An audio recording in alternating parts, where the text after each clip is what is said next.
Good evening. Is it evening? Ladies and gentlemen, anyone tuning in right now, I just want to apologise before I get this properly underway for the slight delay, the 6-minute delay. This was not planned, but of course there was a couple of technical issues, as there always is with any Black and White Banter live stream. So, we're back. There's plenty to talk about now. I was not expecting to do one of these in July before we've even hit the real stuff, so especially with the football tournament, an international tournament going on this early. But my God, with Newcastle United, there's been a lot to talk about. So we're going to dive in. First one of the season. All that European nonsense, international nonsense is over with. Couldn't care less about that. Club over country, as I'm sure 90% of people who are watching this are the same. Let's get amongst it. And there is plenty to talk about. So let's get everyone in the mix. I will start with one of the most familiar people, not only on live streams, but on Black and White Banter in general. Someone I haven't actually seen for quite a long time, which is quite strange to say, to be totally honest. Let's get Cold Dog in the building. Good evening, sir. How are you? I'm very well, Matthew. And how are you, sir? How are you doing? I'm good. My dog is currently ripping up a cushion as I'm recording this, which I might have to nip away from once I get everybody in and sort that out. She clearly doesn't like this first live stream of the season. How's the summer been? How was the international tournament? And yes, anyone saying hello in the comments. Yes, I've got some good evenings. It's great to be amongst doing this, and this is the start of Black and White Banter coming back, which I'll touch on in a second. But yes, Colin, how's the summer been? How was the Euros for you? Both delivered daylight out of me, mate. I've got to be honest, there was only one decent match the whole time, and it was one of the semi-finals. But other than that, honestly, I couldn't say it was a great tournament, to be fair. I think it was probably on the same level as the football that we've seen out in Melbourne. It's not far from that.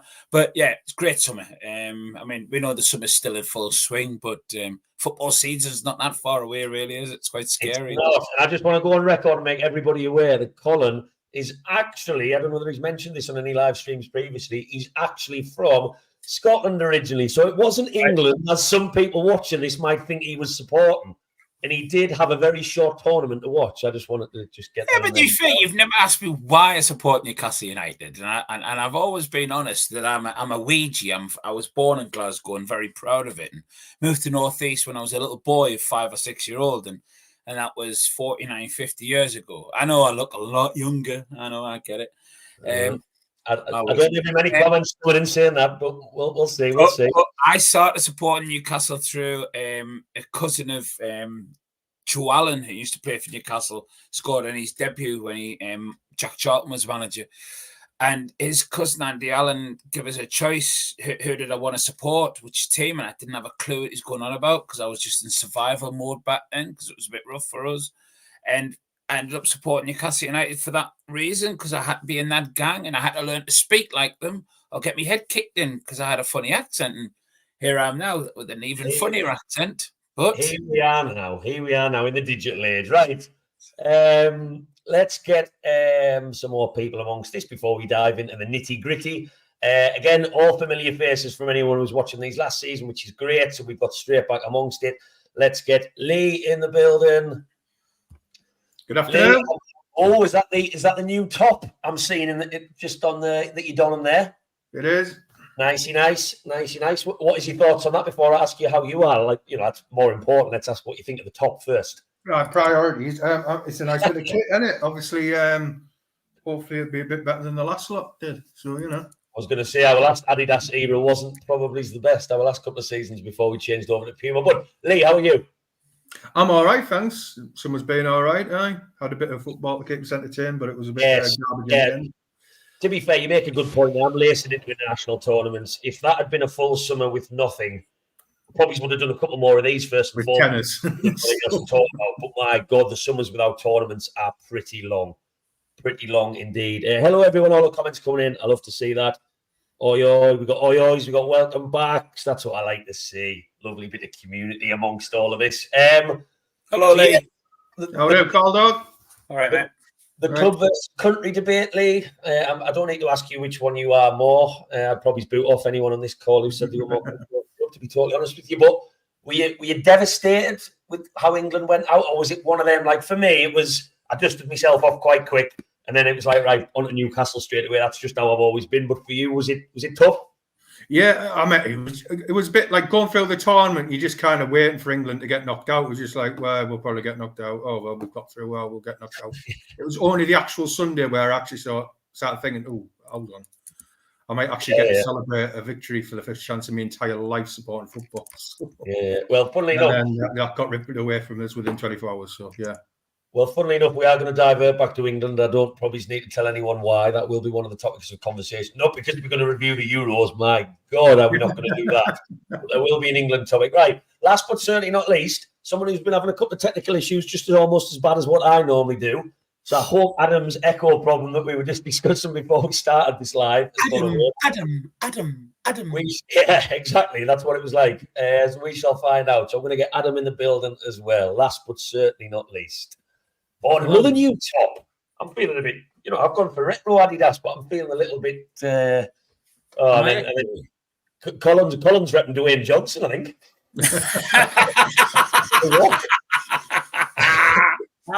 Is my echo okay? Yes, that's good. That's perfect. Oh, that's all right. Good. How are you, Adam? How are you? How you doing? How's things? All right, mate. Yeah, I've just said, how are you guys doing? Everyone all right? Yeah. Wonderful. All the better to be on this, talking about Newcastle United again, because I think once the pre-season friendlies start, it just comes round, bang, super fast. And how are you in England, Adam? I think I saw a couple of messages in the WhatsApp group floating from me. Were you pretty devastated with how it went, or were you not too? No, not surprised. No, yeah, I think that's the common thing here. Not surprised. Yeah, I'm just glad it's over. To be fair, can't wait till 17th. 17th of August. Get ready. Yeah, so, I think it's big for everybody there. Right, yes, I am going to stick a quick banner on once we dive into the topics. It's great to have everyone's faces on screen now.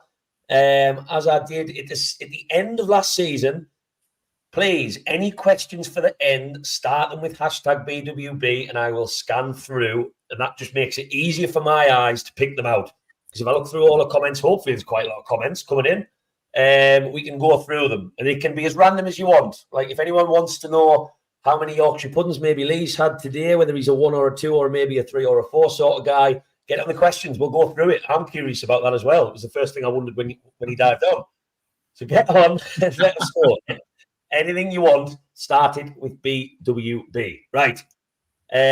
First, I mean, again, I mentioned at the start, gents, as far as Newcastle United news goes, before we've even had chance to take a breath and enjoy a pina colada on a holiday somewhere, this has been, in my opinion, one of the weirdest summers for a long time. PSR, we'll touch on that. We're not going to have time on this call to talk about everything that's gone on and get your thoughts on everything, but we'll try and get through as much as possible.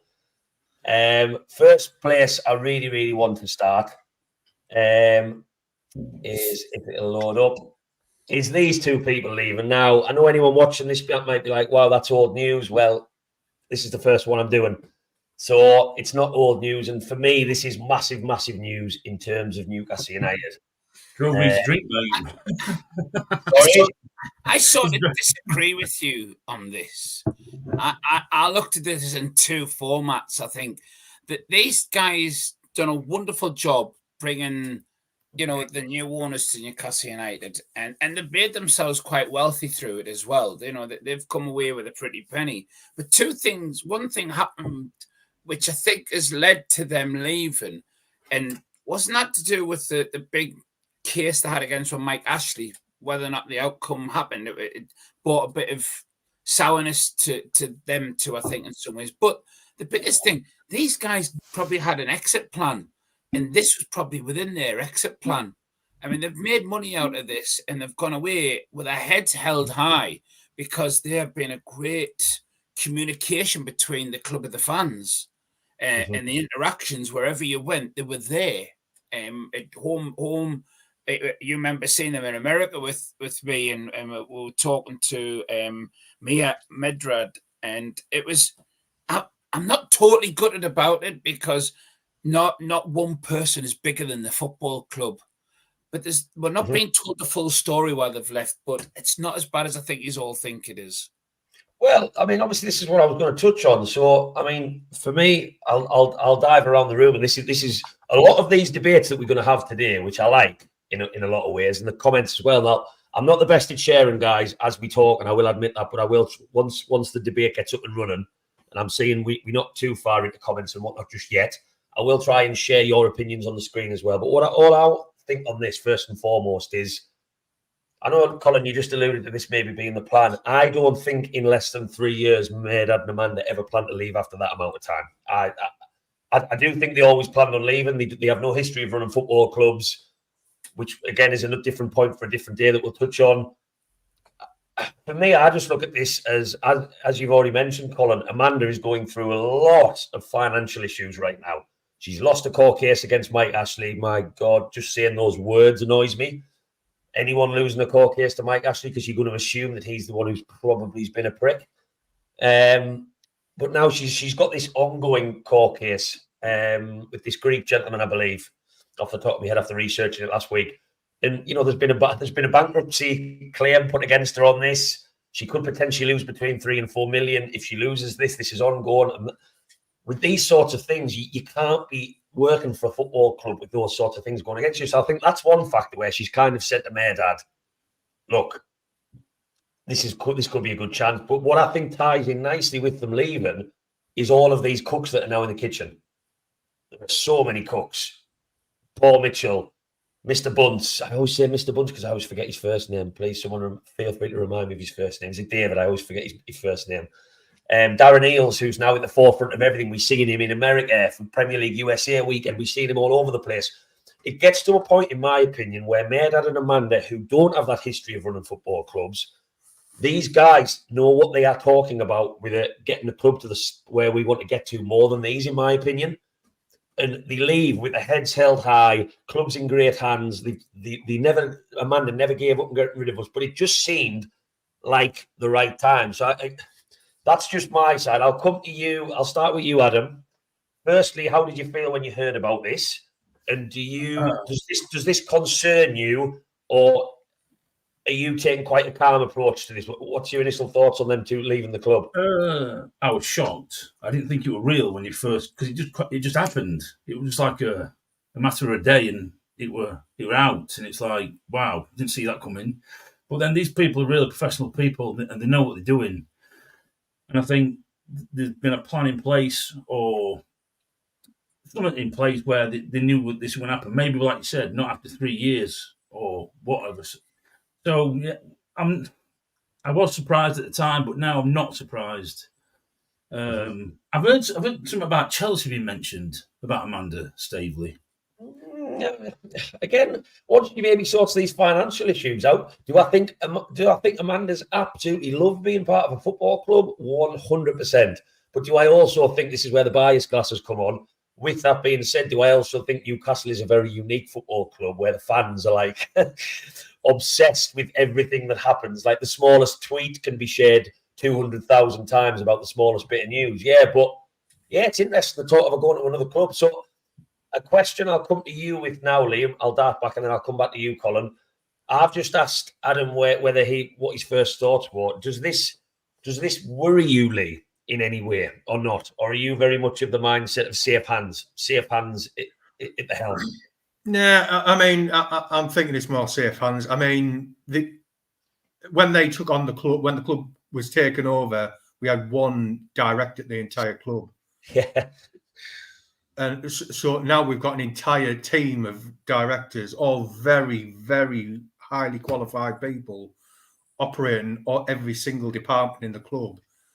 Everything's covered now, basically. They were kind of, from an operational point of view, they were kind of redundant in that sense. They're not needed for that sense anymore. Mm-hmm. So I guess it was kind of like, what value would there be in sticking around only for the sake of, because you like being around the football club? I mean, I guess they've got to the point where just might as well just cash in, make a rather hefty profit, I imagine, mm-hmm. on their shares, and as you say, pay off those debts that they appear to have, and start again somewhere else. Yeah, and to be honest, that leads me to my next point on you, Colin. Whereas I think darting back to kind of what Lee's just made a point of is like when the decisions are being made, I'm not going to say that I have, I know enough about the people who are now in our club. Like we know Darren Eales, what he did with Atlanta. We witnessed it. It's incredible. They were a nothing club, and now they have a football stadium that's like an alien spaceship. Like we've got good people at our football club, but when the big decisions are being made now, and if Amanda and Mairdad had stayed, and a big decision is being made, would you prefer Amanda and Mairdad to be the one making that decision, or would you prefer these other guys? I think you're misguided. They never made the decisions in the first place. They were only a small cog in a very a big chain. But I think Lee makes a massively important point. And I think when you think that she's been trying to get this club bought since 2018, she first come on the scene with this. I might be right. Yes. Might be a little bit before that. 17. So 17. you've got to think 17, right? So you've Yeah, got to think. yeah. So from that point onwards, up until now, we are 7 years down the line. They've done what they came to achieve and more, because they didn't just get the club bought. They've got the fans and the club speaking again. They've also helped bring on the women's team as well. Yeah. They both have done so much, but there comes a point when you realize you can't do anything and you can't go any further with something. And I think she's wise, and so is he, to know that they can't. But it'll also always come back to the financial side of things. And I think it is Geordie's at St James's Park has said, he's made a point as well about the financial problems. But then you're going back to look at who, I know you're going to go into this, but look at who we had to sell for the financial fair play.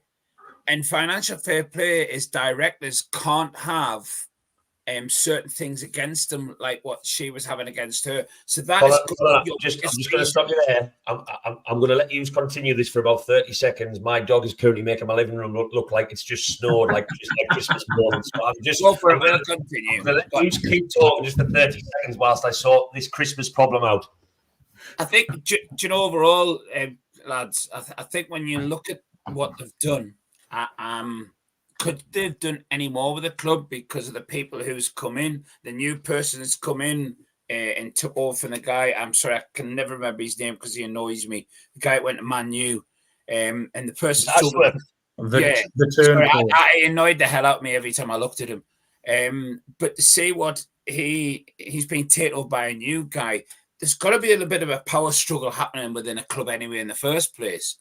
But I just think the club is always going to be in a better position because of who we've got as the owners. I don't think this is significant as many people may think.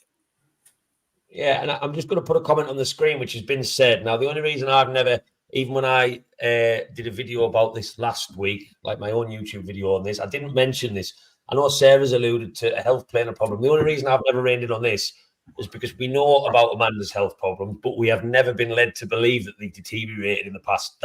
That to me would be a little bit of speculation. I think it's a fair point, Sarah, without a doubt, because the issues that Amanda has will get worse with time. But to me, it does seem quite speculated. It's not.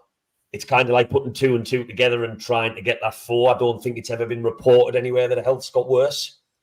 But another good point. But I'm just sharing some comments on the screen because, again, it's a big talking point and there is a lot of opinions on this, which I'd be shocked if there wasn't. The financial problems, I know, Colin, you just mentioned this comment. It just seems to me like a really good time for them to get out. And I don't think that Amanda and Mairdad would have left this club in a bad state, like in terms of leaving without some sort of peace of mind. And I know with the stake they have, they could have been forced. We don't know that. PIF could have really put the boot down. Look, we've got enough people in that kitchen now. I keep going back to the kitchen reference. But, it just seems a good time for them. But what I'm going to now circle to is what I think is my concern, and I'll come to you, Lee, with this one, is my biggest concern when I heard this news is we are losing more and more people in the club that have that special connection between us and the club because we're getting corporate people coming in. Darren Eales, to me, is doing a pretty good job of it at the moment. He was outside the club shop when the shirts were being sold, shaking hands with every person who queued. I love that. That's a nice little touch that he doesn't have to do. But I think, Colin, you mentioned the women's football. That's a massive factor here. But not only the fact that she put so much work in, which I think will continue, because there'd be a shitstorm if it didn't. But the fact that Amanda attended every match, the fact that Amanda was on the pitch with the women's teams when they won the matches, she was celebrating with them in the changing rooms. And I'm worried that Newcastle are already becoming a bit of a corporate beast, for want of a better word. And I just worry with more people leaving who were in this from the start, when they saw us celebrating with cans on the street when we were taking over. Is that a concern for you, Lee? That's just one of mine, and I don't know whether I'm just being a little bit too sceptical or not. I don't know. I don't know. I mean, obviously, as you say, Merdad and Amanda were at most of the games. The chairman is rarely there. He's a very busy man, Mr. Al Ramayan, so I can understand that. We'll have to see how much Jamie Rubin, to be fair, he's been there quite a bit, often sat next to Merdad, so we'll see if he keeps coming. I mean, he's got a bigger share in the club now, hasn't he? So, but yeah, I think obviously Darren Eales will be there all the time as the CEO. And some of the new people coming in won't have the same relationship with the fans as Merdad and Amanda have, but they didn't have that relationship with the fans 3 years ago. Mm-hmm. So you've got to start from somewhere, and hopefully over the next year or two, we'll get more and more used to seeing these people talk on videos and come to speak in support of liaison events and that sort of thing. And so that relationship will develop over time. Mm-hmm. And Adam, I'm just going to ask you about this because this is a good comment from Alan. I think this is a very fair point. I think, I watched Amanda's interviews back. I tried to use a couple in the video I posted, and it was interesting to watch that back. You almost get like a nostalgia of what she said when they first came into the club. And one of the things that she talked about heavily was winning the trophy. And do I think they think we would have won a trophy after 3 years? No. And that makes me think, was it ever in the plan to leave? But again, if you would have any concern, Adam, about them leaving, what would it be? Or is it just a case of no concerns from me? We move on to the first game of the season. We in good hands. And I know I'm alluding back to that good hands, but I'm just trying to pick it because I've seen a bit of a meltdown on social media. Not now, but when this was first announced, there was a bit of a meltdown. And people were making up lots of what I would call conspiracies, to be totally honest with you. Across all forms of social media. A couple of them riled me a little bit more than others. So are there any concerns there, Adam, for you at all or not? Or is it just a case of no?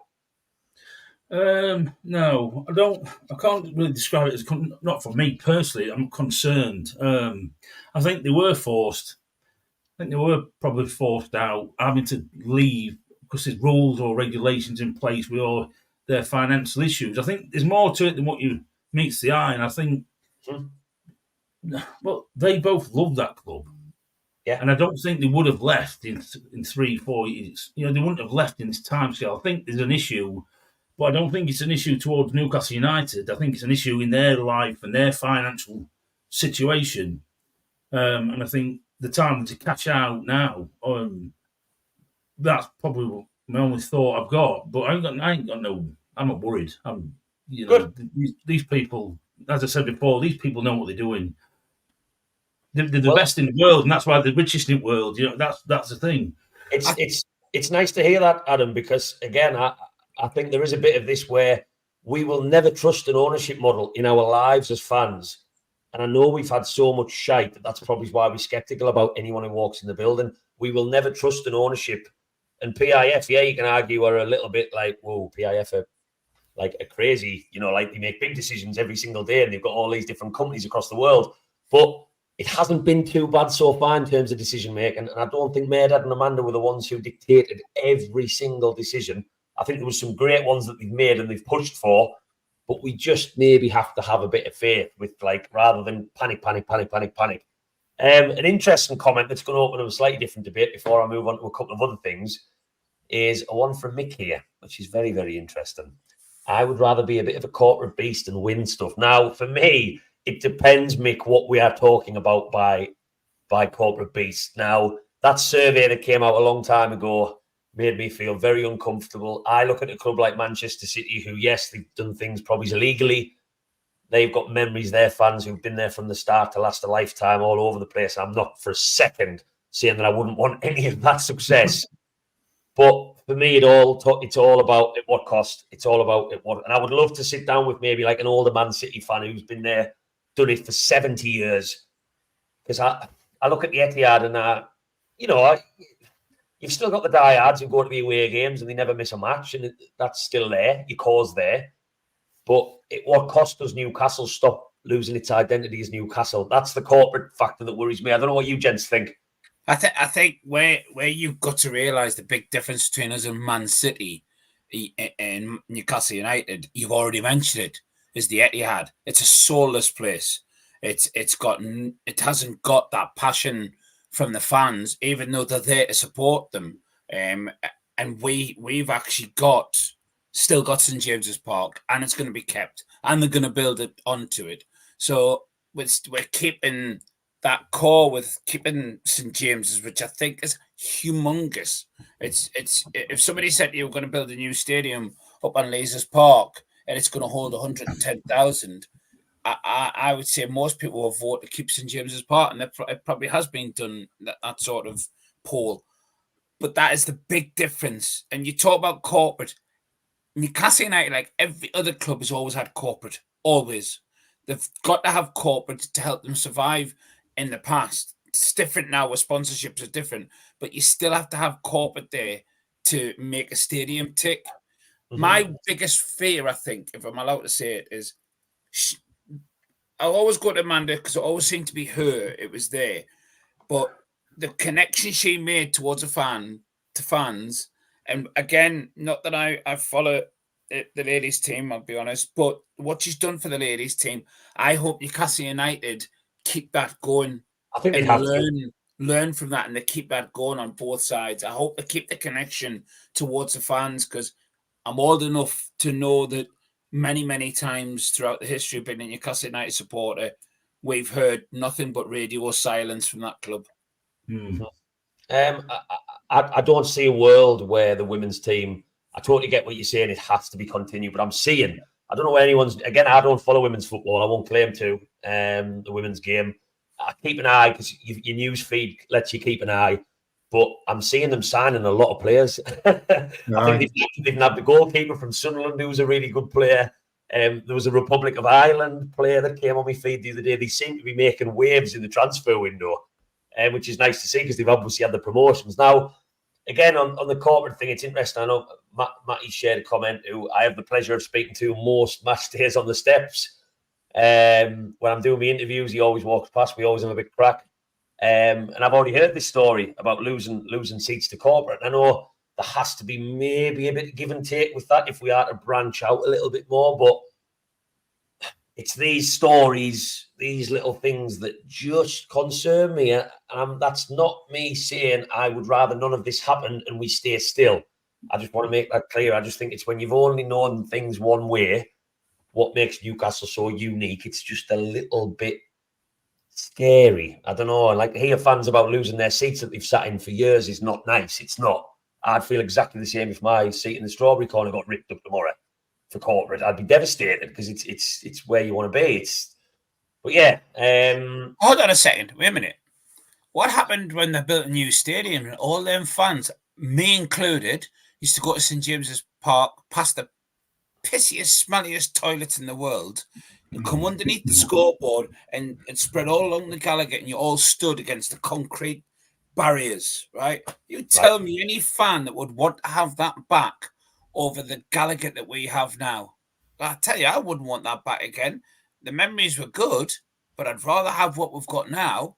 So that was progress back then. You look at what they've done to the Platinum Club. They had to take people's seats away, but they moved them elsewhere in the ground. Again, this is getting into a very different debate. It was another conversation for another day. But on that note, I get what you're saying, that we've had progression, and every football club probably does, especially as the years change and more money gets involved in the game. What is progression now for you then? So you're saying you've moved from the pissy toilets to a nice St James's Park. What would progression, again, it's the stadium conversation, which 80s gamer is getting amongst that conversation already. He thinks we need a bigger stadium. Right, I'm just going to keep this one short. Colin, should we get a new stadium? Yes or no? No. No. Lee? No. Adam? No. Right, it's a unanimous no on this one. Again, ladies and gentlemen. What do you think? No, never. But that sort of darts back to the conversation, like the conversation we were just having about, like Newcastle is so unique in terms of our positioning. And again, there's so many architecture videos about where we could move to and what could work and what couldn't work. Truth is, I don't think any of us know. None of us know what has been approved and what hasn't been approved. I think Darren Eales is doing feasibility studies on the regular. He probably wakes up saying the word feasibility study in his sleep. But yeah, I think realistically in 10 years, if PIF had to stick around, we have to maybe bite. Our fan base will have expanded then. I'm already seeing things on. No, Matthew. You say this so many times, mate. Why do you say if they stick around? What gives you the feeling they wouldn't? Because it's the PIF. But they bought a club to show they can. Also bought a sizable club to do business with, but also to win trophies and make themselves look good. Why do you think they would move though on? And it's like Man City's never sold. The guys who own them has never sold that on in a very similar position. I don't think the two can be compared at all. Man City's owners, when they first came into the club, were not financially restricted in any way, shape or form. They tapped into an era in the Premier League where it was quite unheard of, apart from Mr. Abramovich, to come in and splash cash like fun. I don't think PIF, yes, PSR, we've got over that, luckily, because we had two players to get rid of that we didn't want to lose that were of decent value. But I just worry, and again, it's just a worry. It's just it's the skeptical part of my brain that if Newcastle don't start smashing the champ, don't forget, Eddie Howe has given PIF what they didn't expect. He's let them taste PSG getting destroyed in James's Park a lot faster than they even anticipated. So to then have that, and then maybe, for example, if we finish in the Conference League this season, PIF aren't really interested in that. And I think if you look at the PIF project in sport, it's straight away. It's the biggest and the best straight away because money normally talks. But unfortunately, in the Premier League, the top six are being protected by money not being able to talk for everybody else. That's where my skepticism comes from. I can't deny that. And yeah, I really hope it is just skepticism because oh God, imagine us going back to you sound quite like you're spitting your toy. Gordon McKee days. He said all 3 years I'll never even heard of him. When he used to bloody put the owners of the club, my God. Yeah. We need to increase the seating by at least 10k. I've missed the plans. It's an awesome stadium. Oh, I know there's lots of plans. There's lots of discussions about what it could look like. Obviously, I went to a fan workshop a while back, which was supposed to be about atmosphere, but there was lots of different questions about the stadium and expanding different things and the facilities. And yeah, I've got no doubts it's a plan. It's definitely a plan. The PSR bollocks, yeah, it's a good point. Right, anyway, I think I just want to say this, Matthew. It's a really good conversation. It is, and it's something that again we've probably topic in itself. It's a topic in itself. This 100%. We've spent half an hour talking about it alone. I just wanted to sign off on this particular topic by saying that I'm not brushing past. I've already said it on other platforms and other ways of doing so.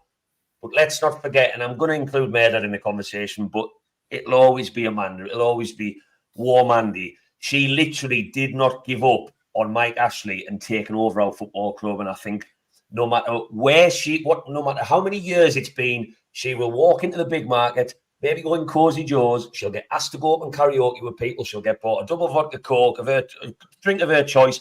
And that should never change, in my opinion, because if it wasn't for Amanda, there's a very high chance now that we are talking about signing Mr. Chowdhury from Leicester on loan on the last day of the transfer window, like we were 6 years in a row. And what was he called? Bas-Dos from Wolfsburg?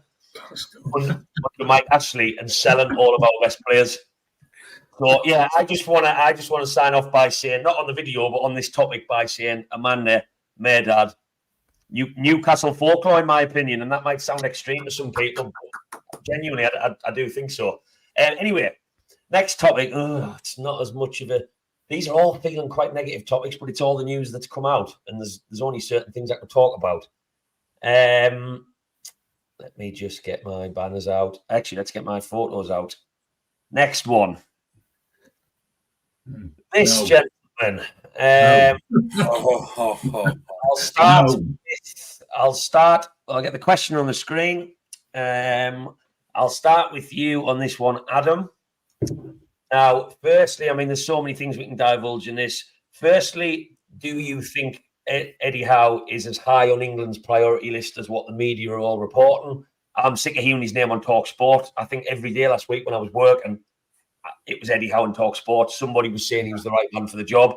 Firstly, do you think that's true? Secondly, how worried do we need to be as Newcastle fans about this, if it is to be true, about them approaching him? Well, can't you remember when World Cup were on and they were talking about Eddie Howe maybe going then after World Cup?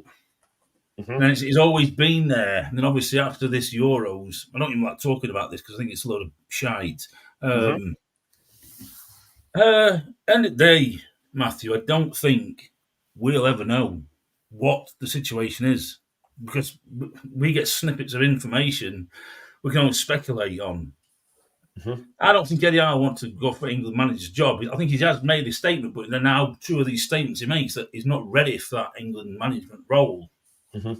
That's what I've read. So no, I don't think he'll want to go. I think he signed on to his project, but then again, with Amanda leaving and everything else, will that sway him? So, well, I don't want him to go. I feel like you're in the process right now of asking yourself whether you're worried, Adam. I am. I'm just breaking it down in my head. I'm just thinking, I am a little bit. I will be honest. I am a little bit worried. Okay. But I can't worry about something I don't know the answer to. Yeah, that's fair. I don't want it to happen, and that's that. I'm just worried about that. But yeah, that's it. That's it, mate. What about you, Colin? Would you be more concerned if Man United come in to take him as manager? Are you more concerned about England? Eddie Howe? He'll never go to Man United. No, I know they don't. I know they've got an extension. I think my point is he's always going to be talked about in high regards for what he's done for Newcastle United, what he's done at Bournemouth. He's always going to have that high regards because he's if you listen to him, he's a very, very focused man. See, I don't think in the media Eddie Howe gets the credit when jobs become available that he deserves in terms of being linked with jobs. You know, when like the Chelsea job's going free with an endless pot of cash, and when Man United were a little bit, I don't see, because I think we would be having this conversation more if Howe's name was being linked to other jobs. And I think it's a disservice to him because he's got Bournemouth from League Two to the Premier League and he's kept them there for a long time. He's got Champions League in a year and a half from 19th in the table. But I think these links in the past year and a half, again, someone correct me if I'm wrong, if he has been strongly linked elsewhere. I get what you're saying. He's always in the conversation, but I think it's always been mainly England. I think when you look, if you put yourself in his shoes, and has that man succeeded in the job he came to come here to do in Newcastle United? And my answer straight away is no, he hasn't, because he wants to give this club and the fans success.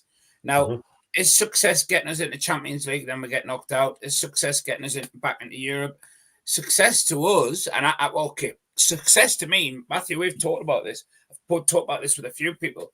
Success for me is seeing a trophy at St James's Park, whether it be one of the cup competitions, whether it be the Premier League, whether it be Champions League or European, whatever. Success is that. And I think he has something to prove here that he can be probably one of Newcastle's most successful managers. And he's probably, and all of us watching this now and listening out there, I think he's been one of the managers who's showed us how good this club can be. And yes, I know Keegan done tremendously well, done some big mistakes, not even going to go there. But I think this man could end up being one of Newcastle's most successful managers in living memory for most of us. That's fair. So does it worry you then? This link. If England knock on the door and say, Mr. Howe's agent, how are you doing? Look, we're going to be straight with you.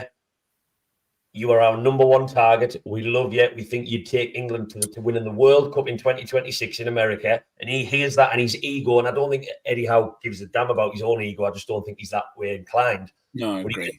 He gets dusted, literally dusted like a pair of blinds. What does he say? Well, you and I talked on the phone earlier today, and his reaction to this, there was one thing he said.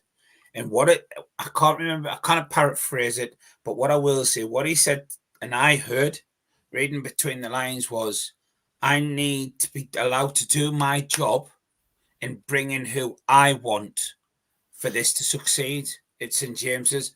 So my only thing is, if Newcastle don't give him what he actually wants to do, as he's been doing, then maybe that's him saying, you know what, I'll give England a go. But I don't honestly think England will want him at the moment. I think they'll wait a few years for him, if I'm honest. Mm-hmm. So I'm not that worried. Not that worried. What about you, Lee? No, I mean, I think from everything I've heard from Eddie Howe since he became Newcastle manager, he seems to enjoy the day-to-day coaching of players and developing a team. And you don't really get that with international football. You get the players for a week or two intermittently through the season, and then you'll get them maybe for a month for a tournament.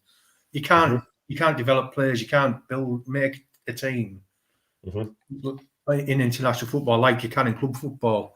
So I think, I mean, as tempting as it can be on paper to be the England manager, I think any English coach, it's something they'd love to have on the CV when they retire. But at this stage in his career, from everything I've heard him say in interviews and that, I just don't think it'd be right for him. 10, 15 years' time, maybe. But at this moment in time, I think he still loves being out there every day on the training pitch with the players.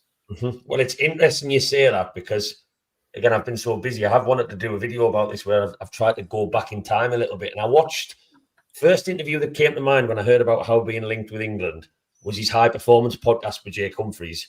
Now, you know, Jake Humphries splits opinion, but that for me is a very, very good interview. You know, it's Gary Neville's was awful with Howe. I thought that was just boring. And all I remembered was him saying certain things on that. So I went back and watched it and I took snippets. So I wanted to put something together myself. But what he talks about on that is exactly what you've just said. He loves, when he was asked about what he loves about coaching, it is the day-to-day developing players. And then he gets asked about, is it true that you remember the wives' birthdays, that you write it all down when they come in? He's like, yes, because it's important to get to know the players on a personal level. And then he obviously talked about his time out of management, how he started doing 4 hours at home, 5 hours at home, 8 hours at home. And then his wife was like, you need a job. And the way that he's so obsessed with improving, I agree. I do not see a world where Eddie Howe's personality is suited to seeing players every 3 months, seeing them in September for a couple of meaningless friendlies, and then, I'm just going to spend every Saturday watching Premier League matches, making notes with Jason Tyndall and going for a few beers in town and a bit of a sing-song in the karaoke. Like, I don't. He'd be looking at the Premier League managers on the touchline, just jealous. And it was very interesting. But that being said, he was asked in that interview, and it was only a year ago, what management has made about his life that's difficult. And his first question, and he got quite emotional on it, was saying missing things with his kids. He said he hadn't seen one of his kids' birthdays for the past 4 years. So I don't know whether there's an argument here that his missus has a strong conversation with him if the pay packet is about 10 million a year, which I've read somewhere. I don't know whether that's total bollocks from England to get their man. Of like, Eddie, you could win a World Cup and be like one of the biggest legends that's ever walked the earth in English football. And also you could spend a little bit more time with your kids that you've missed for the past 6-7 years. I don't know. That was just some of the interesting stuff I took from that interview. But what I'm going to move on to next is obviously what caused, again, a bit of a storm, if I put it on the screen, was his interview on Friday, which Newcastle, I was a bit surprised. I love the communication from the club, but Newcastle did not have to ask him about England on a Newcastle video. That seems like more a question for Craig Hope to ask from the Daily Mail. And our Newcastle journalist jumped straight in and asked him. And the two main questions that I've picked out here, will you be manager for the first game of the season? As long as I am happy, which is interesting as long as I feel supported by the football club. He was then asked, what do you need to be happy?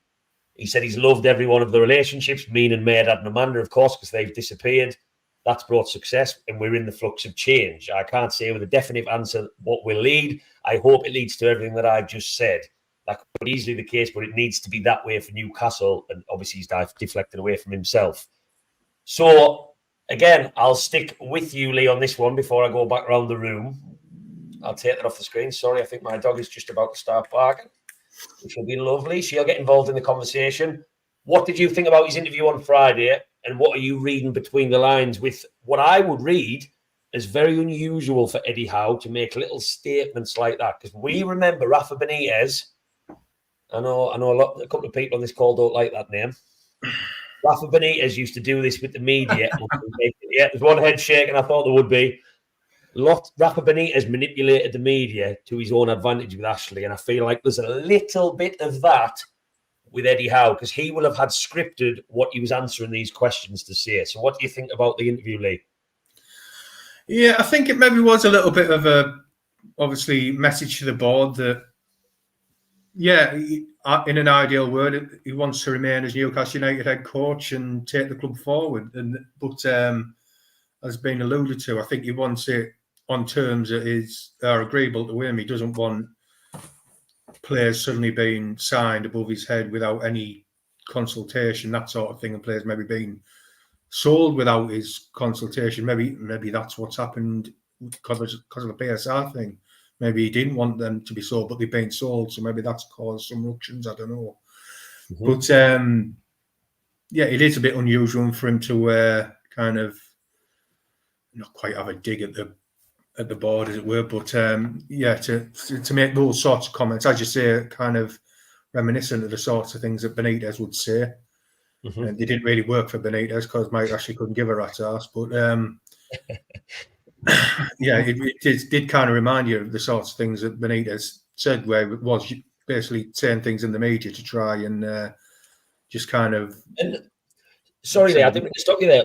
Do we also need, this is a bit more out there with this interview, do we also need to think about the fact this was a Newcastle agreed interview? So Newcastle, if Eddie Howe had said something that he didn't agree with, could have edited this and said, you know what, Eddie, we need you to say something a little bit more. So is there an element that I don't know, I just found it weird that this was a Newcastle authorised interview that not stirred the pot, but made people think, is Howe having a bit of a dig there? Is he making sort of an insinuate? I don't know whether that's something worth thinking about here, because if this was a Daily Mail interview or a Sky Sports interview, that's a different conversation altogether. But this has gone out on Newcastle TV. This is us broadcasting us, essentially. I'll get your thoughts generally, Adam, on that interview. What did you make of it? What you read between the lines? Matthew, let me just stop you, mate. I'll be honest with you. I haven't been around for the last few days, so I have not seen him. Oh, right. Okay. It's worth a watch. So all you need to do is... I've been away.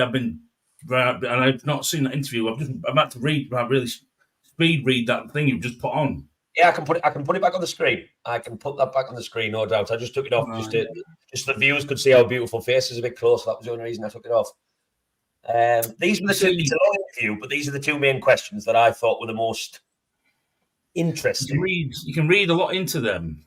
Mm-hmm. You can read a lot into that and take it whatever way you want, but I think he's not happy about selling the players. I don't know if Cole or Lee, is it, said the same. I'm not sure, but I think he's not happy about certain things, and obviously Amanda and Murdad leaving. I think that's another thing what's upsetting. Mm-hmm. But I don't know. I'm going to have to watch when this is over, mate. I'm going to watch it. I'm going to get on the phone and watch it. Yeah, I'll tell you what then. I'll probably put you on the spot there when you haven't actually watched the interview. Sorry, Adam, I wasn't aware. So I'll come to you, Colin. I know you'll have watched it. I saw in the WhatsApp group I'm in with you. Everybody was talking about it in the last couple of days. What are you reading between the lines here? I have read between the lines, and I think I'd said this at the start when you started talking about this. I think it's such an interesting thing because managers now have to be a lot like politicians. They've got to be so careful about what they say. Mm-hmm. You revert back to Benitez, who's Oh God, don't get me started on his style of play. So much like Southgate's, it's unreal. But it's for me that what he's trying to say there is like, don't piss me off because I'm good enough to go anywhere. But just work with me. I want to be successful here. And if that's not him reaching out to tell them what is, there's nothing more, because they're never going to put an open conversation between the manager and the owners out on the internet or out on a feed. Are they? They are going to just talk behind closed doors. And that's the best you'll get there. But you have to read between them lines and realize that he wants to be not looked after. He just wants to be given the chance to prove what he's very, very good at, which it seems to have allowed that. Just let him buy who he wants, because I think that's probably interesting.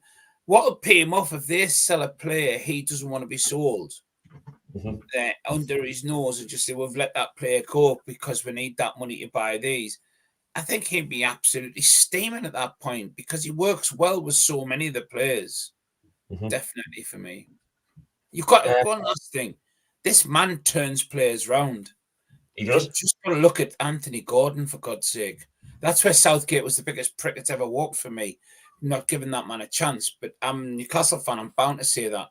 But what the team at Newcastle have done, and I mean the coaching team, Eddie and his coaching team, have done to players like him, Joe Linton, etc. What they've done with players like that has been phenomenal. So there's still a lot for them to do here. So, genuinely, I'll say it again, I am not worried. I think there's the guy who had done that interview, Craig Hope, wasn't it? Was it Craig Hope done this interview? No, it was a Newcastle one. Oh, right, sorry. So I'm just reading somebody else's Gamer 82 said, Craig Hope said he didn't recognise Howe off camera the day. The lad might have been on a holiday. The lad might have got a nice suntan. I don't know. Shit, if I lose 5 stone, you're not going to recognise me, are you? It's like the point is everybody changes, everybody gets older, whatever. I am not worried about this. I genuinely am. But if he wants to go, you cannot stop the man from going. He has to then we have to let him go. Can I just say one thing quickly? Just a quick opinion. I thought if Eddie Howe went, Pochettino would go to Newcastle. That was my opinion. Yeah, I've seen Pochettino. I mean, again, it's definitely a rabbit hole of a conversation. It's one that makes me a bit sick to the stomach, the thought of who we'd get instead of Eddie Howe, but that's just because I love the man so much.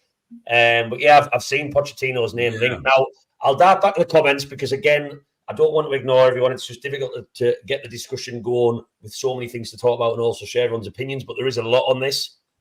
So I'll dive back. I've shared some of these already. Gordon Eddie just wants to have assurances with the change that's happened inside the club. I agree, and that's probably what he's getting out of this interview. With this, you can either read between the lines or you can just read it for what it is. All he's stating is there's been change that's a fact. He wants reassurances that he maybe hasn't had yet because people are so new and they've gone to Germany and they've just come back. Or you can really delve deep and be like, oh, nah, without my dad and Amanda, those are his 2 biggest cheerleaders, they're gone. I think Jim, all the way from the United States, I think Amanda Levin makes Eddie's future with the club 3%. Very precise, Jim. 3% less certain. You've done some calculations there, haven't you? You've got the magic calculator out and figured that one out. Geordie's at St James's Park says Eddie has already made his mind up. Interesting. All these people, the same people who were laughing when Howe came to the tune. What do you mean by that, Mick? Do you mean people who want from Newcastle who want Howe to go to England? Oh, sorry, I see what you mean. I like to talk sport and whatnot. I see what you. Yes, you're right. Talk Sport actually made a full. If you remember the interview with Jamie O'Hara, when somebody rang in and said Eddie Howe and they laughed the back off. That'll never be. Matthew, I know you won't say this, but I did like the way somebody said, "Excuse me, talk shite instead of talk sport." I prefer that instead. Talk shite. They're right. They do. I reckon Eddie Howe will take the England job if approached. Oh, wait, his game. He thinks he's off. If he come in, it's quite clear that his body language. Oh, that's a bit harsh. His body language has changed since Mitchell's arrived. Mitchell's only been on the scene 2 minutes. I think that's a little bit harsh. 80s, I will say. Zig, how would more than certainly have to work under a larger management structure in another big club. Yeah, I agree. It's part of football now, so Howe needs to adapt to different faces changing and whatnot. Yeah, and fingers crossed they do. PFA leaving, Howe's going. You come on, Mick. Stop this speculation. I have to leave Howe's going to Man U. I don't know whether that's a troll comment to get the pot stirred here or what. It's a Sunday night. How many drinks have you had? Mick, I need a comedian for a show. Can you come and do it? Geordie, when Newcastle release the plans to the public, you will change your mind. Oh, we're not darting about the stadiums. I'm sorry, Geordie, we're not darting about that. That's a very big conversation for another day. Talk shy in the London press. Like that. How I think what you're saying is well, be excited. Oh, that's you, Colin. I think it was a very good interview. Yeah, I don't think it was a bad interview. I just want to go on record. I certainly didn't think it was a bad interview. I love how transparent the club are being on so many different things. I see Eddie as more of a development coach that runs a team than a pitch side tactician that takes a gang of fully deaf stars every month and wins matches. Again, Eddie Howe will split opinion. I don't agree with that one, Alan. I think he's a very well-rounded manager. I think he's still learning tactical changes as he adapts to the many players that are coming into Newcastle. But I certainly don't think he's just a development coach as opposed to not a very good manager. I don't think you'd be capable of pulling off a 4-1 win against PSG at St James's if that was the case, amongst many other big moments since he's been in charge. 3-0 in the cup down in there. That was fun. Exactly. There's lots. Reading the comments sounded more worrying than actually. Yeah, I agree, Matty. That's just social media. Twitter is the dirtiest hole you could possibly go in when things come out, even if it's not crazy negative. The comments are flying. I'm loving these comments, by the way, ladies and gentlemen, but there's a lot to get through. I'm sorry, I'm going to have to skip through it. Go on, club officials should be bending over backwards to keep out. I think you're right. He's got enough credit in the bank. That's a term that I'm getting a bit sick of. It's used all over the place. So I'm being my own biggest hypocrite there. But I agree. He's got so much credit in the bank. Potter's worked with Mitchell before. Yeah, I agree he has. I think they brought through Trippier. I swear you just said he's got one in the bank for later. What do you mean? Nothing. I was being rude. Oh, sorry. I've got one in the bank for later. It's still early. It's only 7 o'clock. But I missed the first word out the bank. There was a word before that. 4-letter began with W and a K. Hey, there's ladies watching. Colin, can you just... That's why I already said bank. His interview for Newcastle TV was different than the one on Sky News. Yeah, I think you might be right there, actually. Don one. I think you could be right. I could be lying on other just being the one interview. I think one from Sky did pop up. When do you reckon we should start buying? Well, that leads me into what will be the next debate. We've talked about Eddie Howe in England. That's going to be an ongoing thing. We'll talk about that more if anything comes to light. I'm sure it'll be all over Talk Sport again next week. But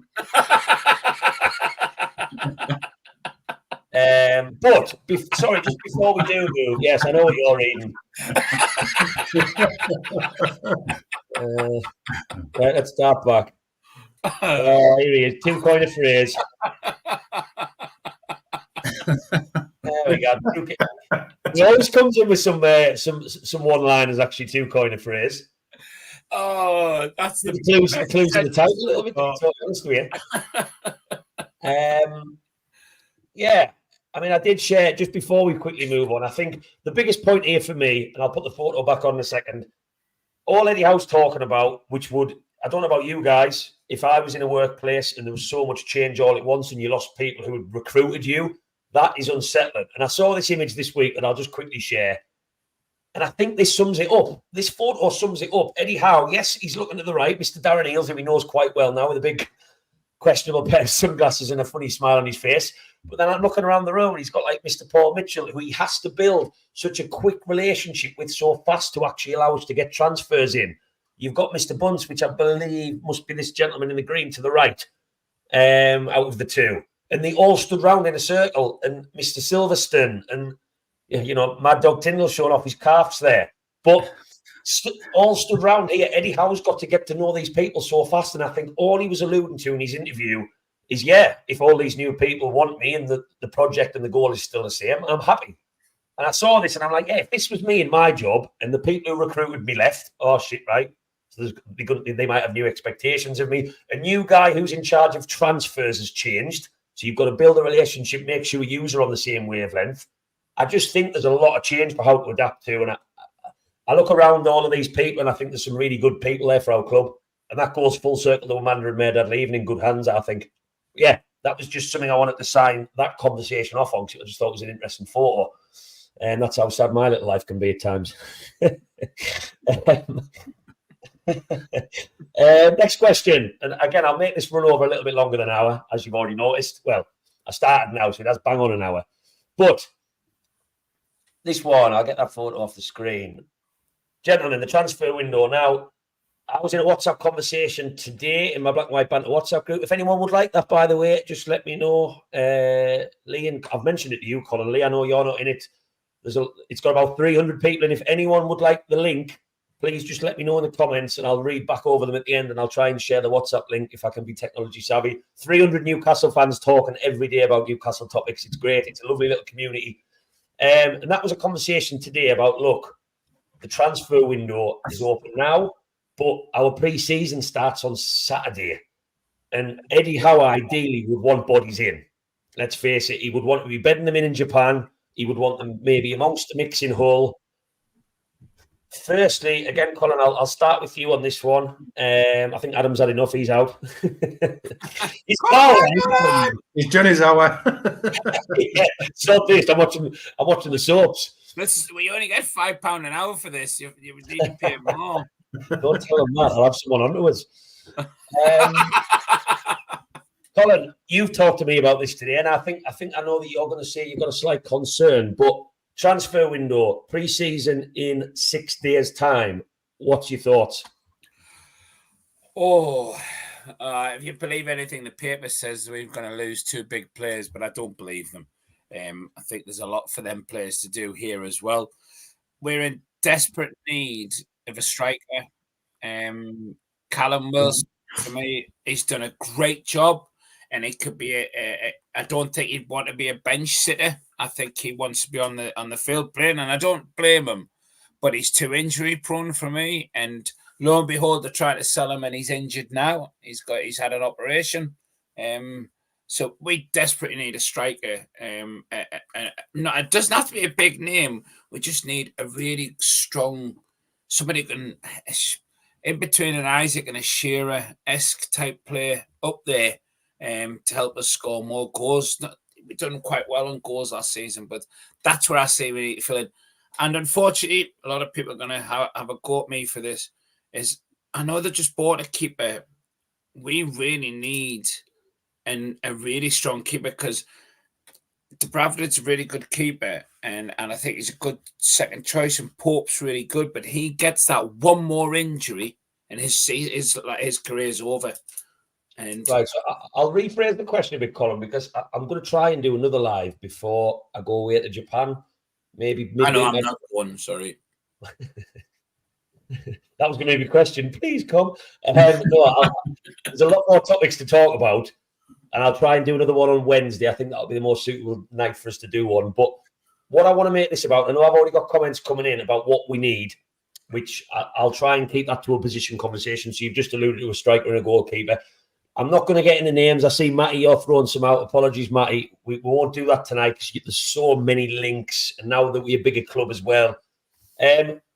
My main concern here, not concern, but question, is more about, are you concerned about the lack of activity? Are you concerned about, pre-season being a week away? Do you think, and I know we talked about it on the phone, the transfer window is still open for, 39 days? I believe off the top of my head, 40 days. It is, but how long before the season starts? Exactly. I think what you're asking me, then I apologise. I think what you're asking is, basically, am I concerned that we haven't seemed to have delved much into the transfer?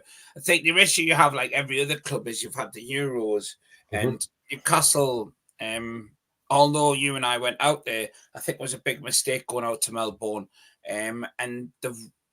I don't think they've had that opportunity to look at players enough because of just the way this has gone so far. But I think you'll start seeing the transfer window in about the first week in August really open up. when you'll see players start getting bought and sold here and there. I think I was me and you discussed this, and I think, am I going back to are we going back to the times when we've got the last 2 days of the transfer window and we're panicking about we haven't brought anybody in of any significance? I hope not. I don't think so, but you do get slightly worried about it. And I think a big part of the conversation here, I'll come to you, Adam, on this one. We all thought you'd gone. We all thought you'd had enough as soon as that. Oh, no. My dog downstairs, mate, is not very well. And I could hear, yeah, so I've just had to quickly just have a little look. All right. Sorry, yeah. Yeah, hope he's okay. It was just like Paul Mitchell. I know we've talked about it because of the whole Eddie Howe conversation. Paul Mitchell's main job, let's face it, he's got so many things to be doing. I've got no doubt he'll delve a little bit on the women's side. He'll delve into he'll massively delve on the academy. But it's his job to not get comfortable, not choose which seat in the office is his and get a nice comfy chair and maybe, get his own. He's literally got to be like, right, say your hellos quickly, get in a room with Eddie Howe, lock the door for 4 hours and talk about what we need, because that's... And I don't think, Colin were talking about earlier today, I don't think Paul Mitchell's time coming into the club was ideal. Like, he would have been a lot sooner to really get a feeling for what's needed, where we need to go. So, do you think that Paul Mitchell, I mean, we know his background is fantastic, brilliant. I would love to compare him and Ashworth on like a boxing knockout head-to-head to see who's got the better CV as a sporting director. But do you think we'll get the job done? And I'll allude, because I'll ask you all, what positions, if we are assuming these will be £40 million players, maybe, dare I say higher? I'm not going to say higher. Maybe £40 million players, there or thereabouts. What do you think we'll get the transfers we need, and what do you think those should look like? Well, again, still don't know what's going on behind closed doors. But as for positions, definitely a striker, definitely a right winger. And going back to what Cold Dog said, as between a Shearer and an Isaac. Remember when we went, allegedly after that guy from Juventus, Vlahovic? Yes, that was a while. Was that the January transfer window, the previous summer? The one before. I think he'd be perfect. Right, okay. I think he's strong and he's a number 9, proper number 9 kind of player. You know what I mean? He can hold the ball up. A striker, where else? Right wing. Got to have right wing. I'd love it if Somerville had come. Or that was almost Keegan-esque, that, Adam. Was that your best Keegan impression? I would love it. I would love it. I love it. Oh, I know that. Him. You know that is it Nonto at Leeds as well? I think he's up for sale. Yes. Well, I don't know whether he's up for sale. I wouldn't know that, but I know who you're talking about. Yeah, I know who you're talking about. But yeah, definitely a right winger. Definitely a right winger. So if we kept what we currently have and got a striker and a right winger, like, assuming maybe Wilson might, I'm not saying everybody stays, maybe a couple of outgoings, like, your Lewis at left back and, a bit of dead wood, so to speak. A decent money striker and a decent money winger, would you be happy? Greedy. For now. I just think our midfield, we've got such a depth in midfield if we're all fit. But that right-hand side. And Miggy, as much as I love Miggy, is a one-footed player. He's cost us a hell of a lot of games. Just where that left footer is. I think we need somebody on that right-hand side. When then, obviously, we've got Tonali coming back, which he's going to be like a new signing. We've had this discussion on the phone today. Honestly, have you seen his pictures, man? Have you seen his pictures, though? He looks a machine in that gym. He's stacked some size on. He looks powerful.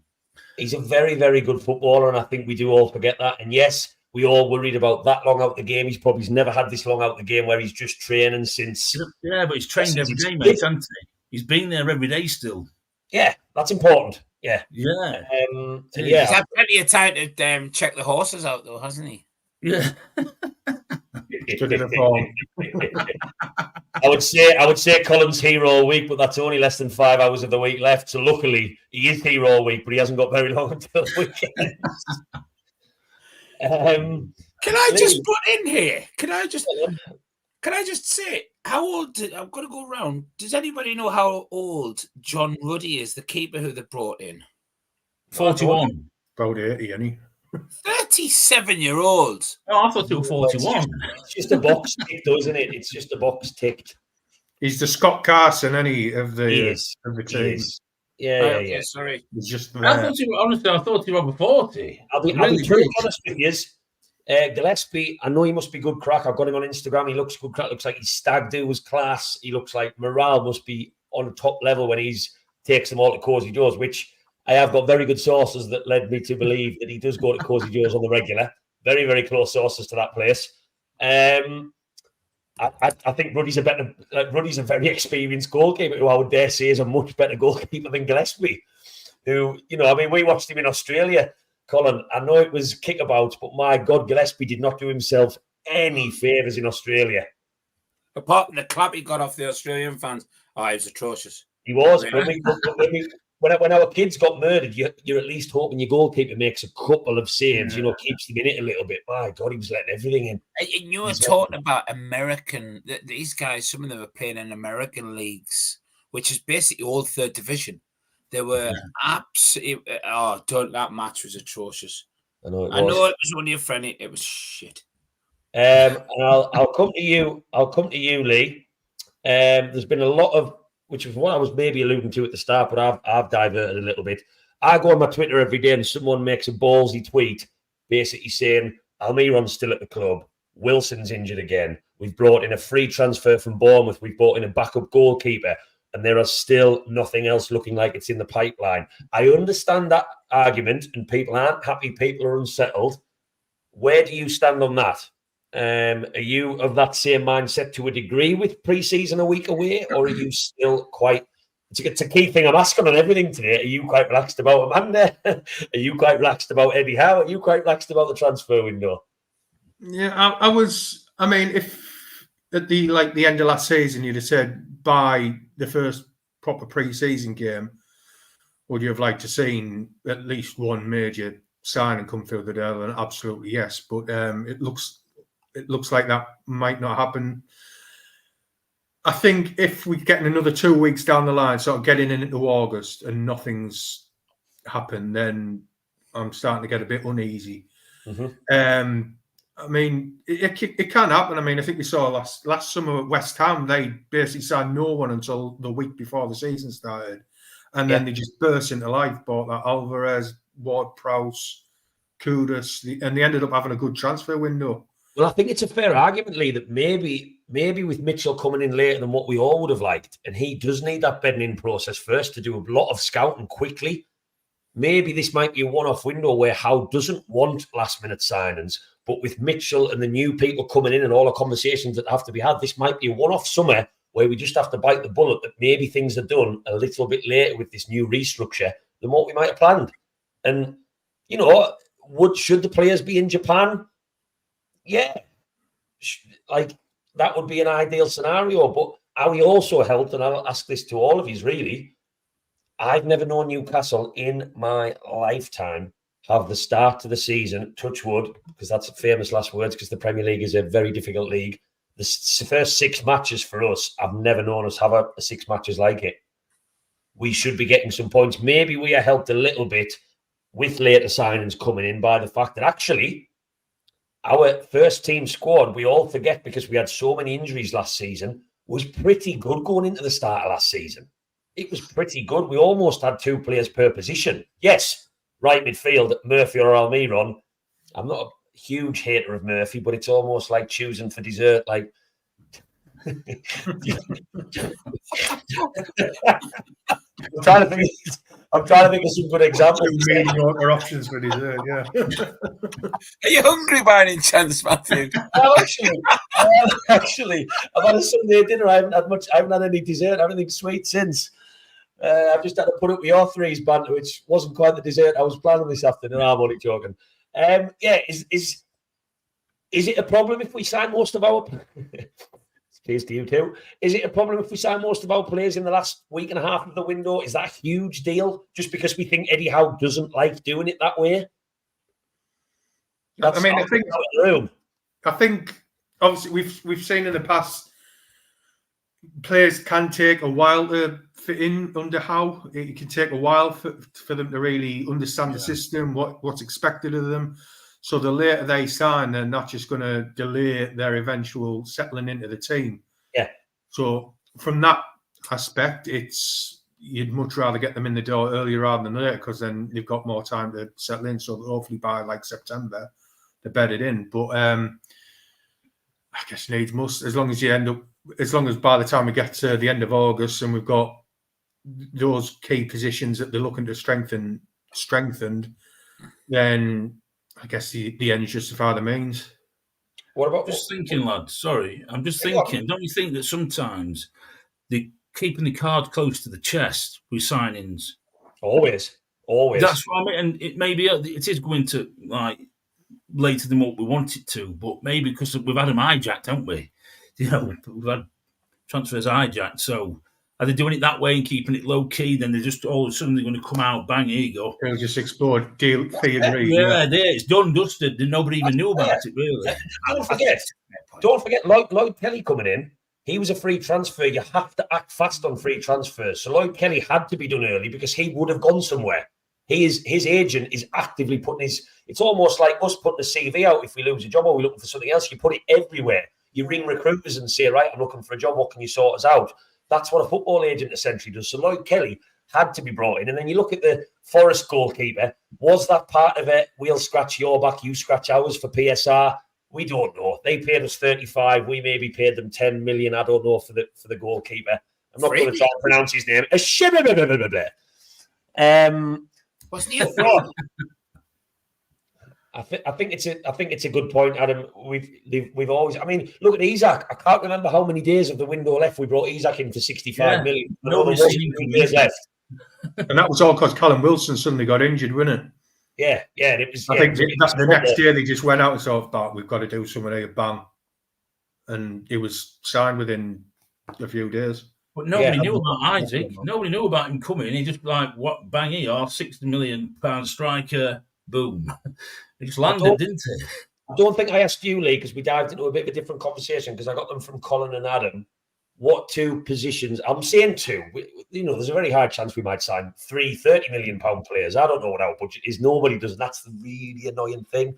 PSR could mean that Eddie Howe's currently sitting being like 100 million there, like a Monopoly board, 100 million. I don't know. I've got no idea.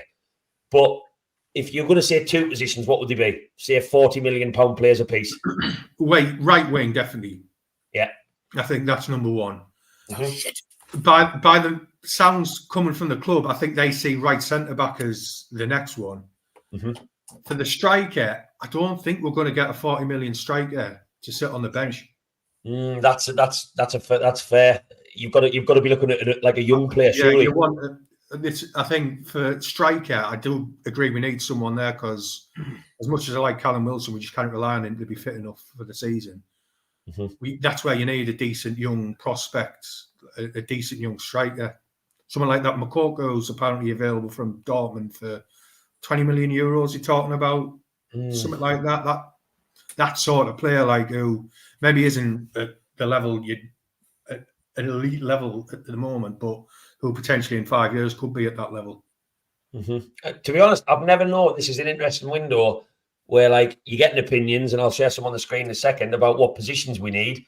And I know Colin had mentioned goalkeeper, which you could argue is maybe a slightly more less popular choice. I agree. I totally know what you mean, though, Colin. Like, I think Eddie Howe still. I don't know much about the guy from Forest, but I don't think he's been brought in to be anywhere near a number one. We still need a goalkeeper who can actually confidently almost be an 11th man in the team, because Eddie Howe does not want our goalkeeper lumping the ball forward like Pope does every single time. And that man absolutely craps them yellow kegs that I can see on the photo behind us every single time the ball comes at his feet. And I witness it on a weekly basis. And I've been told I'm harsh in saying that. Nick Pope is not good with the football at his feet. He looks like, don't give it to me, get rid of it, just clear it. It's weird. And yeah, but I've never known a window, what I was going to say, where, like, Adam, you've said goalkeeper, you've said striker right midfield. Lee said striker right midfield. Colin, you've said striker. I'm assuming you would also say right midfield if we delved a bit deeper, with the likes of Almiron and Miggy as our options there. it's interesting. I'll now go to. I won't share names because that is a very different rabbit hole for a different day.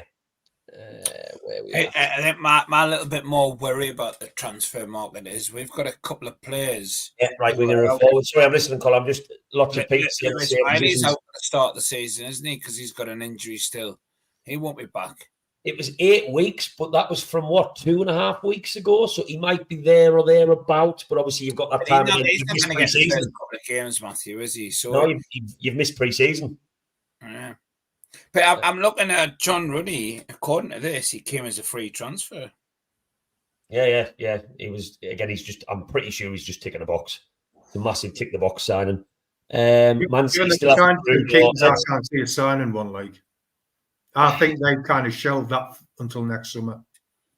Yeah. Long term, they'll want a ball playing keeper, but I think they've kind of thought, what's our priorities? That's fair. We can get through another year with Nick Pope. I should Barcelona and buy that youngster because Barcelona need the money. I would love to think we could go out and nab him, Colin, but I think he's a bit too young.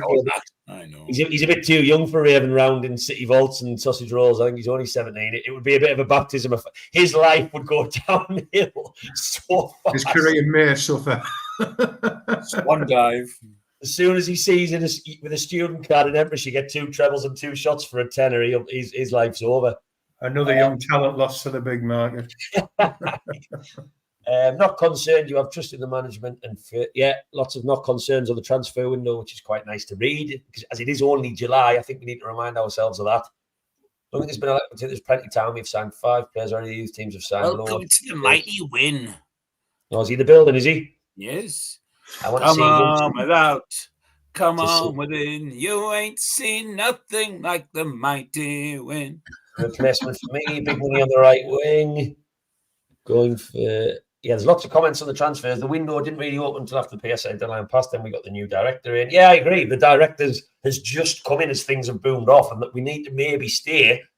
Like next year, I've got no doubts Mitchell will probably want to make bids for players the second the window opens. This time around, he needs to bed in first. He needs to get his feet under the table. Lads, can I just ask you one thing? And I ain't seen anything. Has anyone seen anything of Botman?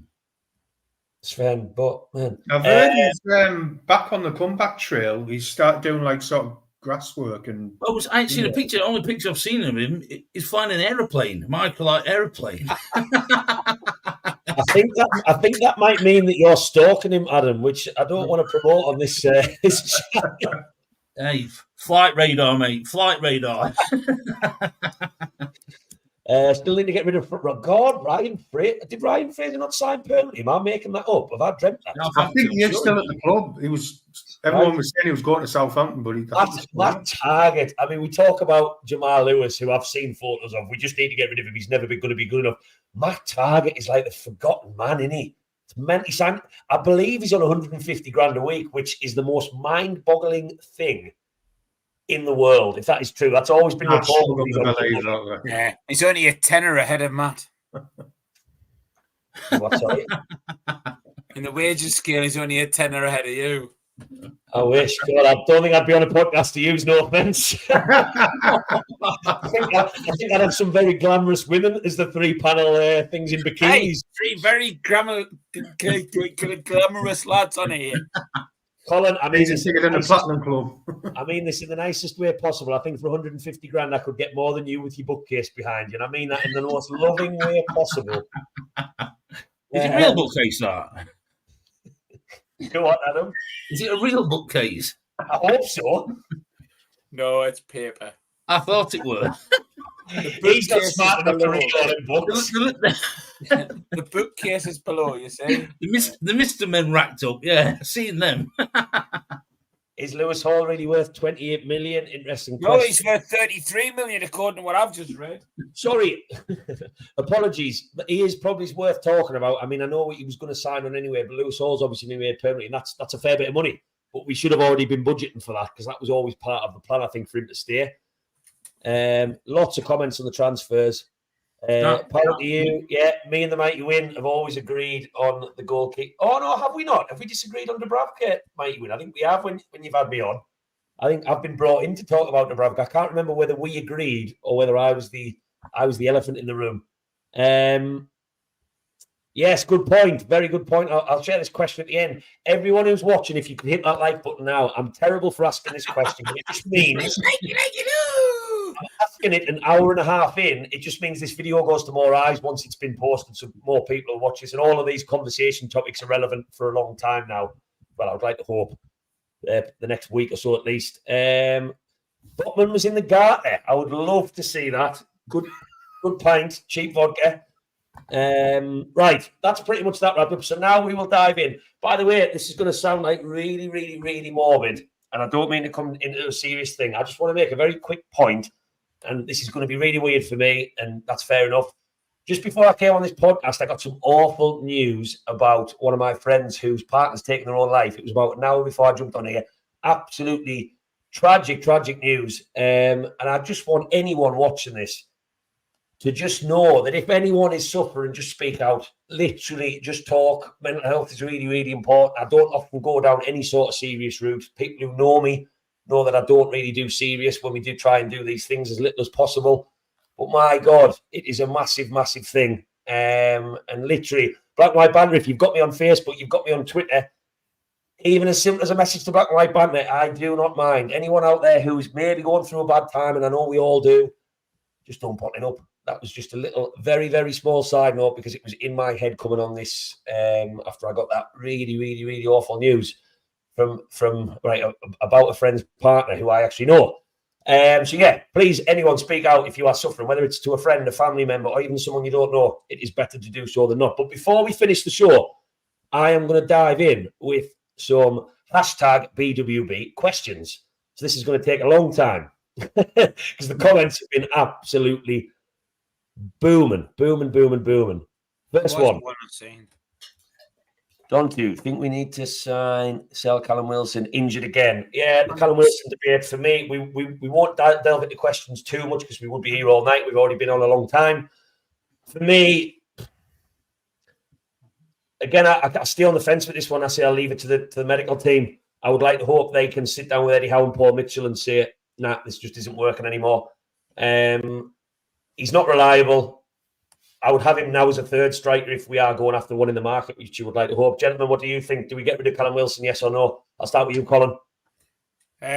Unfortunately, I believe yes, because age, injury, he's done a great job, scored some great goals, but I sometimes often get the feeling with Callum that his ego is bigger than, he thinks his ego is bigger and better than everybody else's. And you've seen him where he spat his dummy when he wasn't allowed to take a penalty, but hey ho. Honestly, he's aged now for me, but his injuries is the biggest thing. Needs to go. What about you, Lee? Yeah, I mean, pains is a bit, but I think we probably do need to look to move him on. He's not going to want to be right at the bottom of the pecking order, potentially even be third choice striker.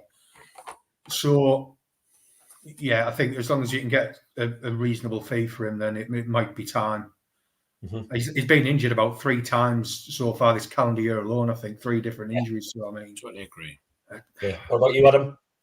I agree totally with lads what they just said. I just think that we're buggered. Well, we're buggered at the minute because he's just got that injury with his back.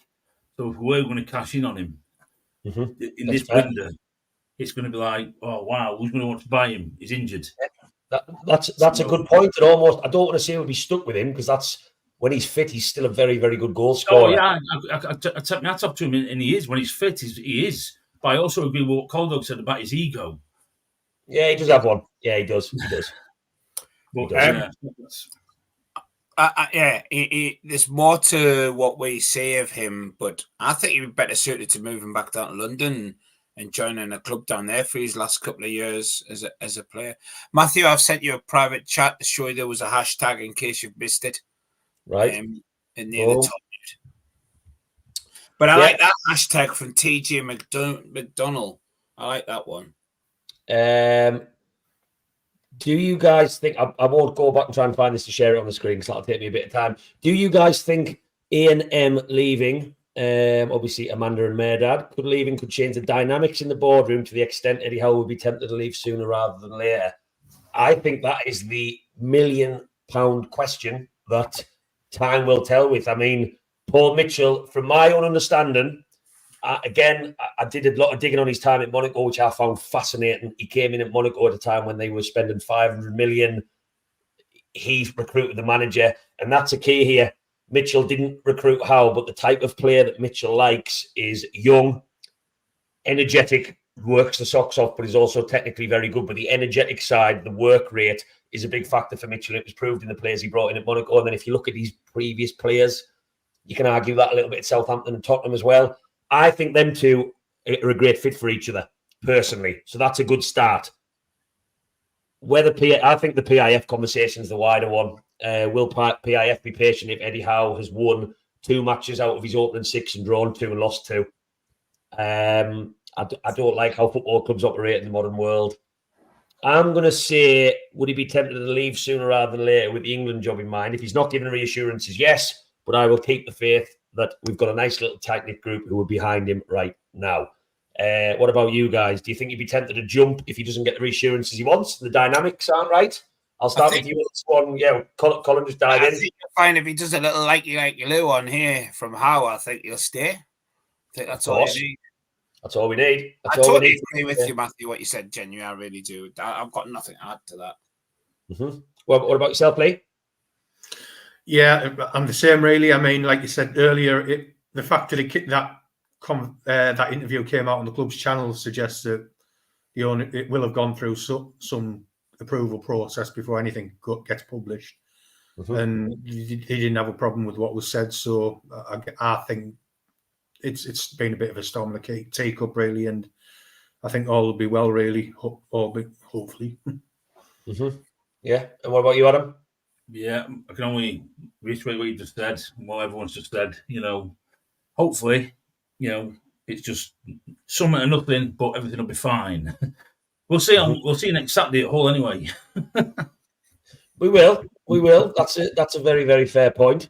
I'm just darting back to get into more comments. I think we've had a couple more. I might have missed. There doesn't look many because I haven't repeatedly said to get your comments in tonight. I didn't do that as we've been chatting. So people who've joined a little bit later wouldn't even know to do so. So there isn't as many as what there's been previously. I've got one. That's a nice one.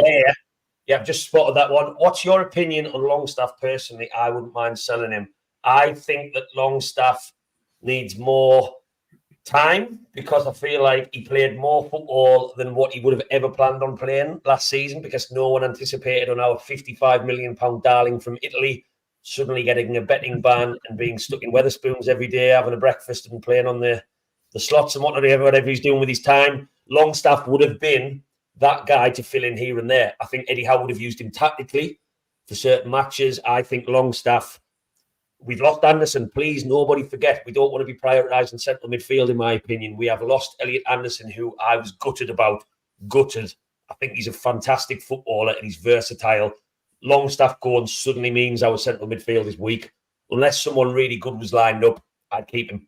I don't know. I'll start with you on this one, Adam. I'll do a different route. Longstaff, in my mind, other than what you're saying with Elliot Anderson leaving, in my mind, I thought he was going to go to Leeds. But, yeah, keep him. Definitely keep him. Because he's a lot. It's what he does off the field as well. Off the ball. It's what he does off of the ball. It's got a lot of value there. And I think his work rate's pretty good when he's not injured. His goals. We're not putting Longstaff in the goal scoring category by any means. And last season, he missed some sitters, and I'm not denying that. But his goals record's it's not actually that bad compared to last season. And his set-up, his little balls, his set-ups, his little... The things what you overlook, because he's such good goals, what he creates sometimes, the little passes... He has got his good qualities, Longstaff. And there will be people in this chat, and I know it from watching other podcasts and looking on Twitter, who just think literally straight to the point that Longstaff is absolutely pony, putting it politely. So he's an interesting player. I look back a little bit to when he wasn't getting injections in his foot, as we told last season. And when he came out of the team, we lost matches. And I think, generally speaking, I wasn't watching the player when we were chasing Champions League thinking, God, he's shite. God, he's our weakling. I didn't think that last season. I didn't like that season last season. What about you, Lee? Yeah, I mean, no one's going to sit here and say he's like the next Iniesta or out like that. There's a ceiling with Sean Longstaff. There is. What he does is a player that Eddie Howe obviously likes. He works his arse off for the team. He's not always the best player on the pitch, but he bloody works his arse off. And as you said, he did play a hell of a lot more games than he would have done had it not been for the injury situation. I think he is the sort of player who would have been just sort of backup, come in for the odd game here and there, and maybe come on back end of games when you try to see out a victory, that sort of thing, manage match situations. When you're relying on him week in, week out to deliver the goods, you can't judge him on that way. I suppose you can, but we all assume you can't expect him to be the match-winning centre midfielder. Yeah, and I do have concerns now that Ellie Anderson has been sold. I'm not saying he was the heartbeat of our team, but you would assume Tonali comes in against Tottenham, even if it's maybe not from the start. You might get, that half an hour in the tank kind of thing. Then he becomes one of our starters. And then for me, what was working quite well last season as that midfield three was Bruno, Elliot Anderson on that left of a three. And then obviously Longstaff not playing so well on the right. So you're looking at that left now. If Bruno and Tonali would play on the right, you would assume. You're thinking, are we putting all of our apples in the basket with Willock, who has not had a very good injury record of recent, like Joe Linton? I don't know. I'm not sure whether Anderson needs to be replaced or not. I know Joe Linton's obviously going to go straight into the team. I'm hoping that Bruno, Tonali, Joe Linton absolutely hits the ground running and we are flying with that three. But if Willock gets a knock, I don't know. I don't know whether that is an area that they might be looking at, but we limited in what we can do. What about you, Colin Longstaff? Thoughts? I think what's interesting here is a couple of things. First of all, Elliot Anderson is going to be a great player and played well for us, never scored a bloody goal. And all the time he played for us, whether he come on as a sub or started, he never scored a goal. Longstaff has done that. Longstaff is what will be, if he stays at the club, he'll be what you call a bench warmer. He'll be there to come on as a sub. I don't think he'll get as many starts next season. But that's testament to the fact that the season that lad had. And I know you were on the verge of a nervous breakdown when he done that boxing, when he done that hold. You were going, not a nervous breakdown, you were going mental over that, like many of us were when he lost us that game. Sean Longstaff. Which game? You have to remind us. Oh man, the one where he actually chokeholds somebody. Oh no, that was. I don't think they've done it against Everton. Oh, sorry, I am. My apologies to you. Anyway, sorry, you throw Sean Longstaff under the bus like that. I tell you what. Stewart's normally thrown away. He's getting sick. But the point is, he scored some crucial goals as well. I mean, he scored against Man U. He scored against Paris Saint-Germain. The guy has had a half semi-final. So many people slag him off. Semi-final, yeah. It's already been said. The guy's work rate is phenomenal, and it is. And I'm not his biggest fan. I'm not his biggest critic or biggest fan, but I do like him as a player. I think he's a great player to have in a squad. Great squad player to have for me. Yeah, I did get Dummett mixed up. My apologies to you. Yeah, well, Longstaff watches these, so just so you're aware, just in big case. fan, any. He'll meet us down the big market next Friday. Well, I can say that I've met Longstaff on numerous occasions, and he's actually signed my flag last summer as well as meeting him for a video shoot at the training ground. Just saying. God, just put it out there. Right, there's no more questions coming in. There's obviously comments. I'm not going to share all comments. I will put one more hashtag BWB on the screen just before we wrap this up, which was one I've already shared. At what point does everyone leave a little likey Lou? What a fantastic question that just needs one simple answer. You don't have to say anything. You just have to whack that likey Lou. Goes a very, very long way. If you want to put a thumbs down, I don't think that affects the algorithm. That'll probably still help. So if you want to be that awful person on a Sunday night who puts the thumbs down, either way, thumb up, thumb down, I'm not really bothered. Right. I will wrap this up now. I am planning to do another one of these on Wednesday. I don't know whether all you gentlemen will be on. I'm going to try and rotate guests because I don't want 1 million people on the screen. That might get a little bit much. I prefer a close-knit group like this. It's a nicer chat. So anyone who maybe doesn't dive on with me, out of you lovely 3 gentlemen, I will get these back up and running once I get back from Japan. Now we're lovely. Now we're lovely that you're trying to butter us up for Wednesday, you cheeky twat. No, but this has been absolutely class. We've really, really delved into some big topics here, and it's going to keep coming. I haven't even asked you about your thoughts on the upcoming season, which is a different conversation for a different day. There's transfers in a little bit more depth that we haven't talked about tonight. And there's also pre-season. What are we looking to get from pre-season? Like, what should Howe be trying? What should he be sampling before the season starts? There's lots of different conversations. Everyone tuning in, I think the viewing numbers got to about 70 plus, which is absolutely fan-dabby-dorsey. And that's absolutely class. And this will be obviously shared on socials for anyone who's watching this a little bit later in the day.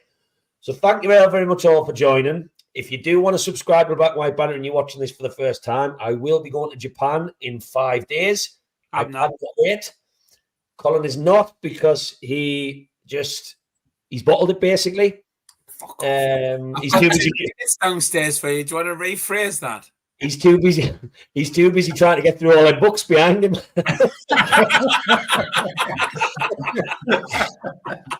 I don't think his luggage could allow all them books on the plane. I think you'd have to pay for another couple of pieces. I was clever enough to read them. I will be doing lots of content from over there. I've got all sorts of mad stuff planned. We're going to be going to see temples. We're going to be going driving in Mario Karts. We're going to be going to hedgehog bars. All you can drink, you name it. It sounds a mad place that I can't wait to get amongst.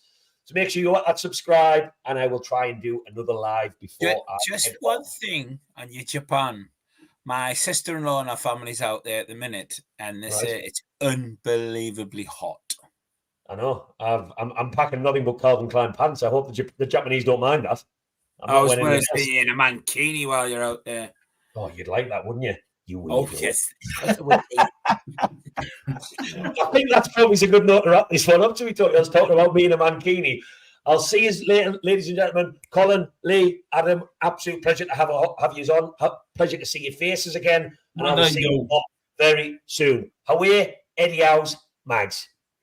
Happy days.